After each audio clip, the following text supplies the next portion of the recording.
कामयाबी उस दिन शुरू हो जाती है जब आप फैसला कर लेते हैं कि क्या करना है और क्या नहीं करना। प्रॉब्लम को जितनी जल्दी हल कर लेंगे, आपका सुकून उतना कम बर्बाद होगा। अपनी प्रैक्टिस की प्रैक्टिस करते रहें ताकि प्रैक्टिस बेहतर से बेहतर होती चली जाए। कामयाबी तब मिलती है जब उसकी पूरी कीमत पूरे तौर पर अदा कर दी जाए। रुकावटों को रुकावट ना डालने दें, अपने एक्शन से उन पर वार करें। कामयाब लोग वो नहीं होते जो गलती नहीं करते, बल्कि वो होते हैं जो ख्याल रखते हैं कि गलती दोबारा ना हो। हर इम्पोर्टेंट काम अर्जेंट नहीं होता, इसलिए हम सोचते हैं बाद में कर लेंगे। एक बार का छूटा हुआ काम चांसेस हैं कि कभी पकड़ में नहीं आएगा।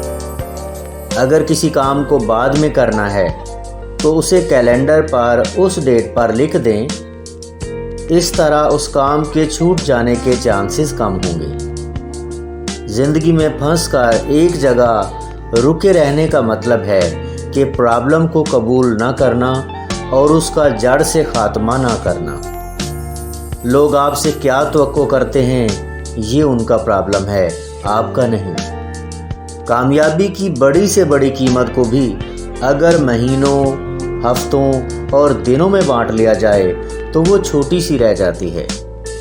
जो पहले से कामयाब है उसको फॉलो करके 5 से 10 साल ज़ाय होने से बचाए जा सकते हैं। वक्त को कभी वक्त ना दें कि वो आपका वक्त ज़ाय करे। कामों को लिखने से अंदाज़ा होगा कि कौन से काम छोड़ने में ज़्यादा फ़ायदा है।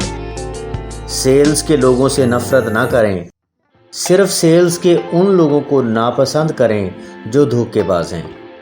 अमीर आदमी से नफ़रत ना करें, सिर्फ उस अमीर आदमी को नापसंद करें जिसकी वजह से दूसरे ख़तरे में हैं।